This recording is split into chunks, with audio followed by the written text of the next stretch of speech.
Bem, nos módulos anteriores, nós vimos que desapropriar é retirar a propriedade mediante pagamento de indenização. Vimos que há 3 formas de desapropriação no direito brasileiro, uma ordinária, prevista no artigo 5º, inciso 24, e outras 2 extraordinárias. E começamos a estudar a desapropriação do artigo 5º, inciso 24. Ao estudarmos a desapropriação do artigo 5º, inciso 24, começamos a analisar as suas características. Vimos que a desapropriação regra, vimos no plano da competência que quaisquer dos entes da federação podem utilizar esta forma expropriatória. Vimos que há 3 motivos que podem ensejar essa desapropriação, que são os casos de necessidade pública, utilidade pública e interesse social. E vimos que essa desapropriação não tem por finalidade aplicar sanções, ou seja, ela não tem uma finalidade sancionatória. Ela existe para destinar bens a uma finalidade de interesse público, a partir dos casos de necessidade pública, utilidade pública ou interesse social que se verifique. E claro, se eventualmente, num caso concreto, se pretender utilizar essa desapropriação para punir, sancionar ou perseguir alguém, isso qualificará uma situação de ilegalidade através de um vício chamado desvio de poder ou desvio de finalidade. Muito bem, vamos prosseguir na análise do artigo 5º, inciso 24. Uma das perguntas que vocês podem nos colocar é a seguinte: mas como é que vai se consumar essa desapropriação? Como é que vai se realizar esta forma de desapropriação? A Constituição é clara. Ela vem e diz: a lei estabelecerá o procedimento para desapropriação por necessidade ou utilidade pública ou por interesse social. A lei estabelecerá. Ou seja, é a legislação infraconstitucional quem vai estabelecer o procedimento pelo qual essa desapropriação será feita. No entanto, apesar da Constituição dizer que é a lei que vai estabelecer o procedimento para esta forma de desapropriação, a Constituição faz uma ressalva. E esta ressalva diz respeito à forma de indenização desta desapropriação. Vejam, a Constituição, embora diga que é a lei que vai estabelecer a forma pela qual essa desapropriação será feita, no que diz respeito à indenização, ela ressalva que essa desapropriação será feita mediante justa e prévia indenização em dinheiro. Justa e prévia indenização em dinheiro. 3 aspectos qualificadores da indenização que deve ser paga nesta forma expropriatória. Vamos entender o que a Constituição quis aqui dizer. Primeiro, prévia indenização. O que é prévia indenização? Prévio é o que vem antes. Prévio é o que acontece antes de alguma coisa. E no caso, aqui, acontece antes do quê? Da desapropriação. A indenização é prévia, portanto, primeiro se paga, depois se retira a propriedade. É o que está dito aqui na Constituição. Ou seja, primeiro o Estado, quando vai adquirir compulsoriamente a propriedade pela via da desapropriação, paga a indenização. E só depois, juridicamente, pode ocorrer a transferência da propriedade. Sem se pagar a totalidade da indenização devida ao proprietário, diz a Constituição, não pode haver a transferência da propriedade. Alguns de vocês que nos assistem poderão dizer: peraí, professor, mas que história é essa? Quer dizer que, então, pela Constituição tem que pagar a indenização primeiro e só depois tirar a propriedade? Direi eu, é. E aí alguns de vocês vão dizer: mas peraí, eu estou cansado de ver gente sair da sua casa recebendo lá uma parte da indenização e vindo a receber muitos anos depois a indenização pela propriedade que perdeu. Isso não está, então, contrariando a Constituição? Veja. No Brasil, às vezes, se encontra um jeitinho para solucionar problemas. Nós sabemos que os processos judiciais demoram muito e que, muitas vezes, o poder público precisa, rapidamente, ter a posse de um bem para fazer uma obra. E não poderia aguardar as delongas e as demoras de um processo judicial. Foi por isso que a legislação infraconstitucional, tentando dar um jeitinho para resolver essa necessidade do poder público, de ter rápido um bem para fazer obras, valeu-se de uma distinção clássica do direito privado, que é a distinção entre posse e propriedade. E a legislação infraconstitucional, então, estabeleceu o seguinte: pelo que a Constituição diz, a propriedade só pode ser perdida pela via da desapropriação ordinária após o pagamento de indenização. Todavia, vamos então permitir que, antes mesmo de ser proprietário, o Estado, em caso de urgência, possa ter a posse do bem. E criou, então, na legislação infraconstitucional, a figura da emissão provisória na posse, ou emissão na posse início litis. Início litis. O que significa a figura da emissão provisória na posse ou emissão na posse início litis?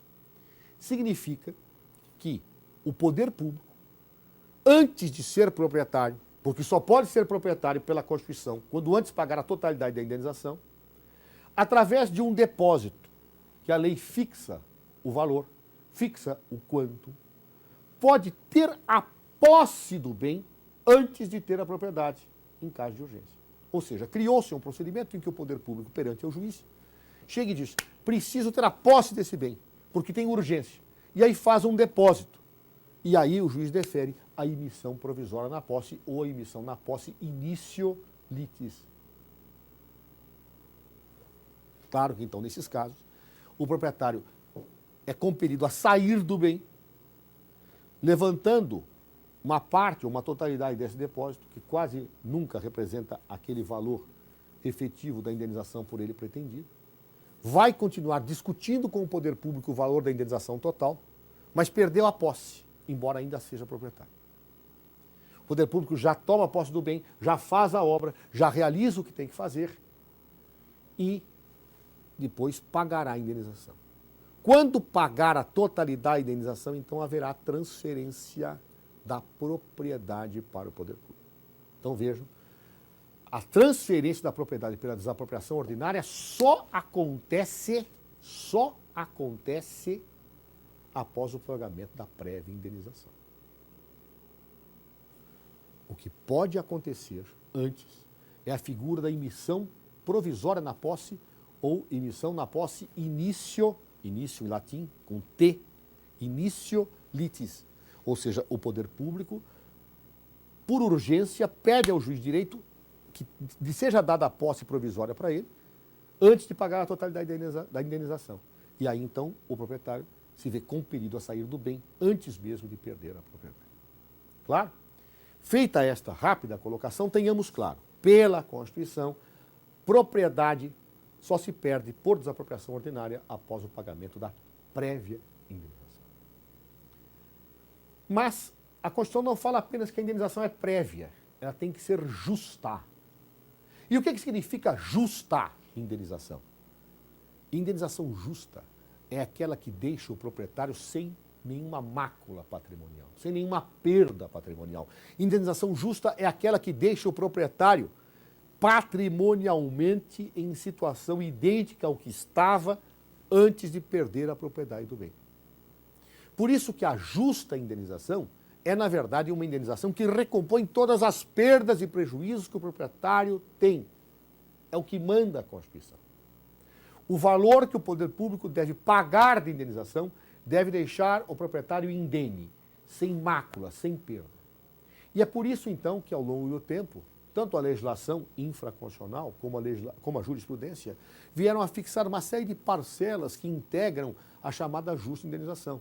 Além do valor do bem, você vai constituir outras situações, os custos da demanda judicial eventual que recaia sobre o bem, a correção monetária, os juros de mora pela demora do pagamento, os juros compensatórios na hipótese do proprietário perder antecipadamente a posse do bem. Há uma série de parcelas que aí, quando você for estudar a legislação infraconstitucional, você vai perceber que integram o conceito de justa indenização, que são justamente parcelas que foram afirmadas para que o proprietário fique indene, para que o proprietário não tenha perdas patrimoniais efetivas.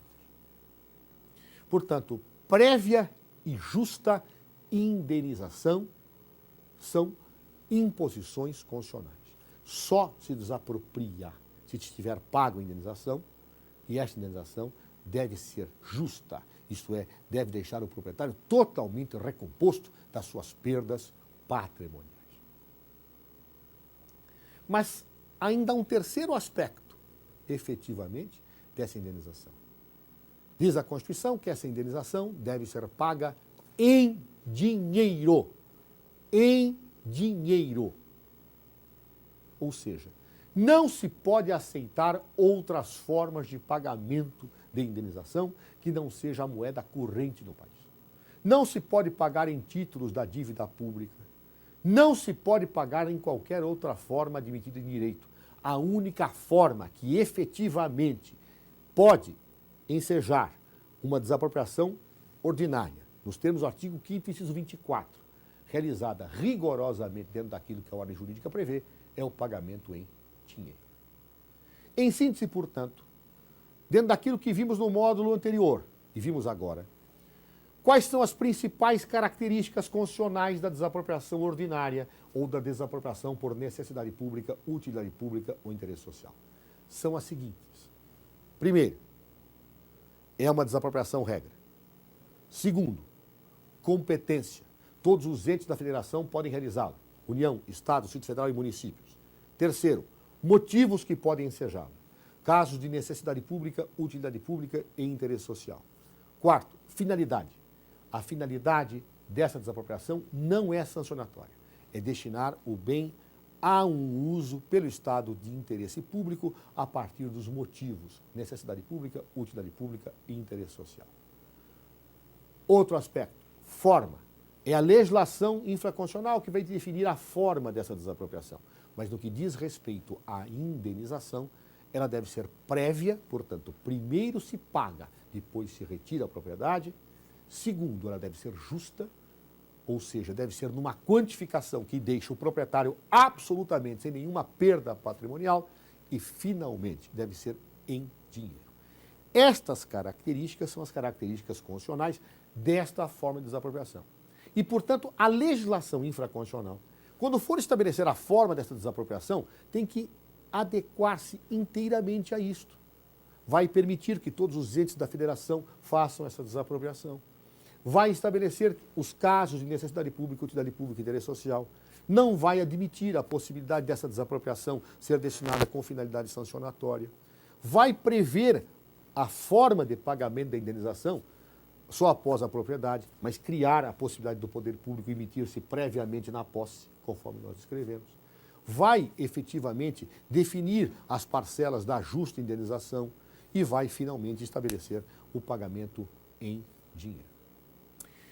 Nós temos várias leis que disciplinam esta forma de desapropriação. Vou rapidamente mencioná-las. A primeira é o Decreto-Lei 3.365 de 1941.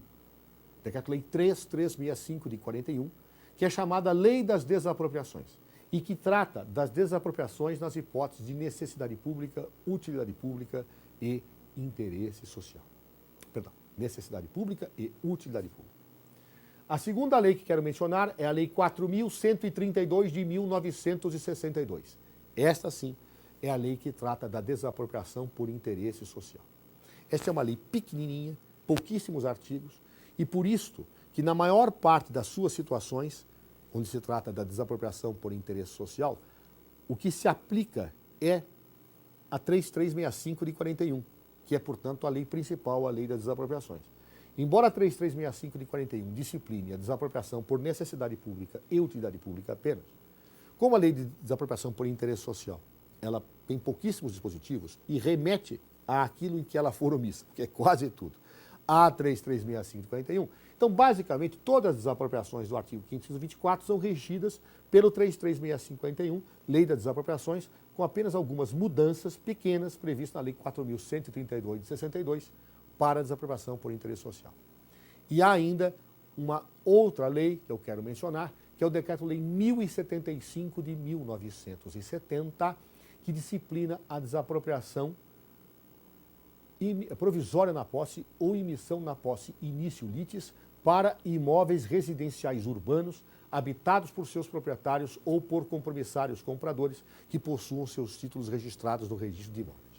Esse Decreto-Lei 1075 de 70, portanto, trata exclusivamente de certos casos de emissão provisória na posse ou emissão na posse início litis. No próximo módulo voltaremos, então, agora com as formas extraordinárias de desapropriação.